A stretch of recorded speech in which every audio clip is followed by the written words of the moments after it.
Alright, Keep it real. man, check this out. If you're looking for a car that's got serious balls, won't break the bank, and won't leave you stranded like some overpriced bimmer, you gotta look at the Infiniti G37.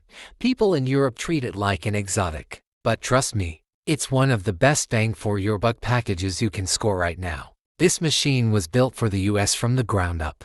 Infiniti wanted to straight up delete the BMW 3 Series over there, and they basically did it. While we in Europe were chasing every drop of diesel, the G37 was a legendary daily driver in the States. It's for the people who want straight up performance, Japanese reliability, and don't want to deal with blown turbos every few thousand miles. The real soul of this beast sits under the hood. The legendary VQ37VHR V6.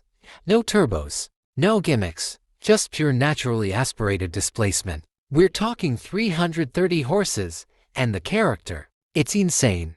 Until you hit 4,000 RPM, it's a smooth cruiser. But once you pin it and fly towards the red line, it turns into a screaming monster. Most of them are a WD, and because of that FM platform, where the engine sits way back behind the front axle, the car is incredibly balanced in the corners. If you find an S model, you're basically looking at a 370Z in a Tuxedo with big Akebono brakes and an LSD. Except you can actually fit your friends in it. But then came the moment Infiniti tried to invade the EU market, and that's where things got wild. To make this car survive in the Union, the Japanese had to totally re-engineer it. The European version got beefed up cooling for top speed runs on the Autobahn, and the suspension is way stiffer so it doesn't feel like a floaty American boat in the Alps.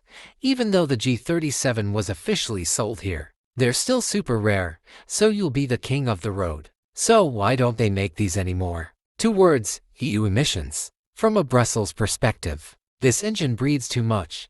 It spits out around 240 grams of CO2, which is a total no-go for EU bureaucrats. Between those limits and the insane displacement taxes in Europe, Infiniti eventually packed their bags and left. What we're left with is basically forbidden fruit, the last of the Mohicans from an era when cars were built by engineers, not ecologists with spreadsheets. Now, it's not a perfect fairy tale. You gotta watch out for those old galley gaskets on the older models. Otherwise, your oil pressure drops and the engine is done. And yeah, that V6 is thirsty. You aren't seeing anything under 12 liters unless you drive like a grandma.